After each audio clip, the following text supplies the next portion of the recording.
চুলায় তৈরি করে নিন নরম তুলতুলে তুলার মতো নরম তুলতুলে এই পাউরুটি কিশমিশে বাদামে ভরপুর এই নরম পাউরুটিটি আপনারা খুব সহজে ঘরেই চুলাতে তৈরি করে নিতে পারবেন। এই নরম তুলতুলে পাউরুটি আর বাচ্চারা তো লুফে খেয়ে নেবে, ছোট বড় সবাই খুব পছন্দ করবে। তো চলুন মূল রেসিপিতে চলে যাই। আমি এখানে একটি মিক্সিং বলে কুসুম গরম 1 কাপ লিকুইড দুধ দিয়েছি, 2 টেবিল চামচ চিনি দিয়েছি, 1 টেবিল চামচ ইনস্ট্যান্ট ইস্ট দিয়েছি, দিয়ে দিচ্ছি একটি ডিম। তো আমি ডিম, চিনি আর 1/4 কাপ লিকুইড বাটার দিয়েছি। আপনারা চাইলে তেল দিয়েও করে নিতে পারবেন। একটি হ্যান্ড উইচ দিয়ে ভালো করে মিশিয়ে নিয়েছি। তো এই পর্যায়ে আমি দিয়ে দিচ্ছি 2 কাপ ময়দা। আপনারা চাইলে ভালো মানের আটা দিয়েও, প্যাকেটের আটা দিয়েও করে নিতে পারবেন। দিয়ে দিচ্ছি স্বাদ মতো লবণ দিয়ে এখন আমি ডোটা তৈরি করে নিচ্ছি। এই তো এইভাবে করে আপনারা ডোটা তৈরি করে নেবেন। এই তো দেখতে পাচ্ছেন একটু স্টিকি হয়ে গেছে বেশি, তার জন্য আমি আরেকটু ময়দা দিয়ে নিয়েছি, দিয়ে এখন হাত দিয়ে ডোটা তৈরি করে নিচ্ছি। তো এরকম সুস্বাদু পাউরুটি চুলাতে আপনারা অনেক মজাদার ঘরে তৈরি করে নিতে পারবেন আর রেখেও খেতে পারবেন, 2-4 দিন নষ্ট হবে না। এই তো রেস্ট রেখে দিয়েছি 10 মিনিটের জন্য। 10 মিনিট পর আসলাম। এখন আবার ডোটাকে একটু উল্টে পাল্টে ডোটাকে মতে নিচ্ছি। এই তো এভাবে করে একটু বোর্ডে নিয়ে একটু আলতোভাবে কাপড় কাচার মতো কেচে নিচ্ছি। এভাবে করে উল্টে পাল্টে অবশ্যই ডোটা যদি পারফেক্টলি হয় তাহলে দেখবেন যে কোনো ব্রেড আপনাদের সফট এবং নরম তুলতুলে পাউরুটি তুলোর মতো নরম হয়ে যাবে। এই তো আমি মিক্সিং বলে একটু তেল দিয়ে এখন আমি ডোটা রেখে দিচ্ছি, তো রেস্টে রেখে দিচ্ছি। এখন তো প্রচণ্ড গরম, খুব বেশি সময় রাখতে হয় না, 30 থেকে 40 মিনিট রেস্টে রাখলে হয় ডো পারফেক্টভাবে হয়ে যায়। তো ডোটা রেস্টে রেখে দিয়ে আমি এখানে একটু বাটার দিয়ে নিয়েছি। বাটারটা দিয়ে এখন আমি বাদাম আর কিশমিশটা ভেজে নেব। এই তো দেশি বাদাম নিয়েছি, চীনা বাদাম। বাদামটা যখন একটু ভাজা হয়ে আসবে সেই পর্যায়ে আমি দিয়ে দিচ্ছি 1/4 কাপ কিশমিশ। 1/4 কাপ কিশমিশটা দিয়ে বাদামের সাথে একটু ভেজে নিয়েছি। তো ফ্লেভারটা খুবই ভালো লাগে বাদাম।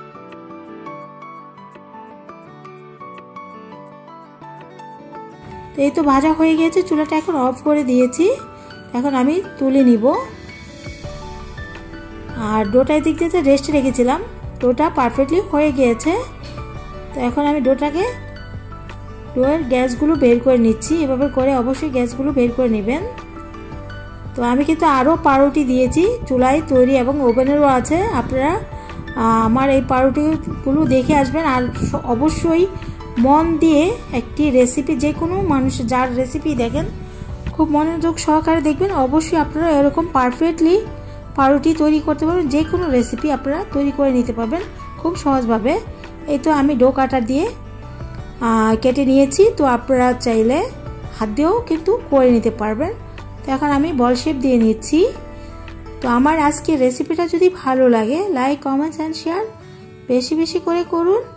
নিত্য নতুন রেসিপি পেতে প্লিজ আমার চ্যানেলটিকে সাবস্ক্রাইব করে আমার চ্যানেলের সাথেই থাকুন। আর অবশ্যই কমেন্টের মাধ্যমে আমাকে জানাবেন আজকের পাউরুটিটি কেমন হয়েছে। এতে সবগুলো বল তৈরি হয়ে গিয়েছে। তো এখন আমি রুটি শেপ দিয়ে নিব। এটা একটি বেলুন দিয়ে আমি রুটি শেপ দিয়ে নিচ্ছি। এভাবে করে আপনারা রুটির মতো বানিয়ে একটু দুই মাথা এভাবে টান দিয়ে স্কোয়ারের মতো করে নিয়েছি। এর মধ্যে আমি ভেজে রাখা কিশমিশ আর বাদাম ছড়িয়ে দিচ্ছি। এই যে কত টেস্ট, এটা একবার ট্রাই করলেই আপনারা বুঝতে পারবেন যে কত টেস্ট হয় এভাবে করে। তো এখন আমি রোল করে নিচ্ছি। দেখুন কত সহজভাবে কিন্তু রোলটা হয়ে গিয়েছে। তো হাত দিয়ে একটু ভালো করে সিল করে নিয়েছি। এই তো এখন আমি একটি পিজা মোল্ডে দিয়ে দিচ্ছি। আপনারা যে কোনো মোল্ডে দিয়ে করে নিতে পারবেন। তো আমি আরেক পিস করে দেখিয়ে দিচ্ছি। তো আমি কিন্তু খুব সহজভাবে দেখিয়ে থাকি, কথায় যদি না বুঝতে পারেন দেখে হলে অবশ্যই আপনারা বুঝে নেবেন কিভাবে আমি করে নিচ্ছি।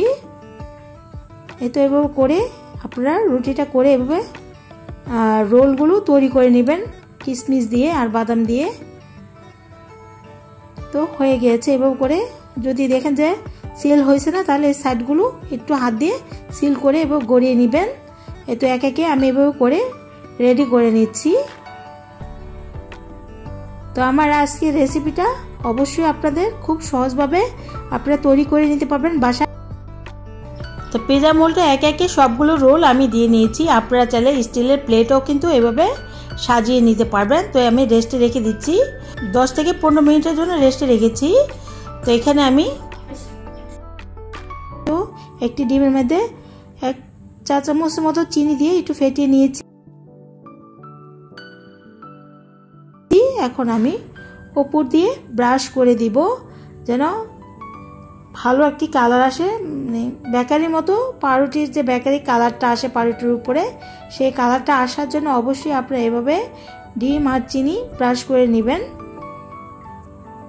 আর দুধ দিয়েও করা যায়, শুধু চিনির পানি দিয়েও করা যায়, এটা আপনাদের খুশি। এই তো হয়ে গেছে ডিম ব্রাশ করা। এখন আমি চুলাতে চলে যাব। তো চুলাতে অবশ্যই 5 মিনিট আগে প্রিহিট করে নেবেন হাঁড়ি। চুলায় আমি একটি সিলভারের হাঁড়ি বসিয়েছি। তো 5 মিনিট আগে প্রিহিট করে নিতে হবে অবশ্যই। এর মধ্যে আমি স্ট্যান্ড দিয়ে দিচ্ছি, আর খুব সাবধানে দিবেন। হাঁড়িতে দেওয়ার সময় কিন্তু অনেক সময় হাতে লেগে যায়। এই তো দিয়ে এখন ভালো করে ঢাকনা দিয়ে অবশ্যই আপনারা খেয়াল করবেন ঢাকনা দেওয়ার পরে যেন ভিতর থেকে তাপটা না বের হয়ে যায়, সেই দিকটা অবশ্যই খেয়াল করতে হবে। আর চুলার তাপ দেখিয়ে দিয়েছি মিডিয়াম টু লো ফ্লেমে রেখে আমি 20 মিনিটে বেক করে নিয়েছি। তো এখন আমি ঢাকনা সরিয়ে নিয়েছি। এই তো দেখতে পাচ্ছেন পারফেক্টলি একদম ওভেনের মতো পারফেক্টভাবে হয়ে গিয়েছে। তো এখন আমি মোল্ড আউট করে আপনাদেরকে দেখিয়ে দিচ্ছি কীরকম নরম তুলতুলে পাউরুটি, তুলোর মতো নরম তুলতুলে পাউরুটি হয়ে গেছে।